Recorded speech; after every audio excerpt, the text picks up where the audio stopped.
വാർത്തകളിലേക്ക് മടങ്ങി വരാം. ഇപ്പോൾ തോമസ് ഐസക് മാധ്യമങ്ങളോട് സംസാരിക്കുന്നു. ഫണ്ട് കൊള്ളയടിച്ചുകൊണ്ടിരിക്കുകയാണെന്നുള്ളത്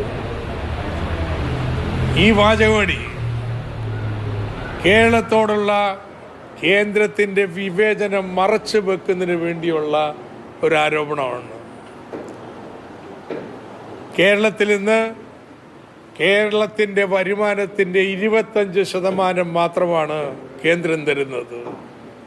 മറ്റ് സംസ്ഥാനങ്ങൾക്കാവട്ടെ 50%-ലേറെ കേന്ദ്രത്തിൽ നിന്നാണ് കിട്ടുന്നത്.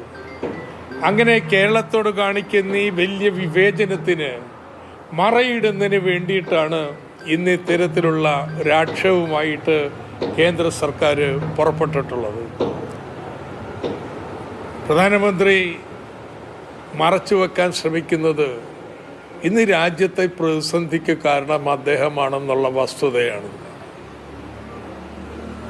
ഭരണത്തിലേറിക്കഴിഞ്ഞിട്ട് നോട്ട് നിരോധിച്ച് എങ്ങനെ 8% വേഗതയിൽ വളർന്നുകൊണ്ടിരുന്ന സമ്പദ്ഘടനയെ തകർത്ത് 3% മാറ്റി, അതുപോലെ ഇന്ന് ഇറാൻ യുദ്ധത്തിൽ പക്ഷം പിടിച്ചുകൊണ്ട് ഇന്ത്യയെ ഇറാനിൽ നിന്ന് അകറ്റി മാധ്യമങ്ങളോട് സംസാരിക്കുന്ന തത്സമയം പ്രേക്ഷകർ കാണുകയാണ്.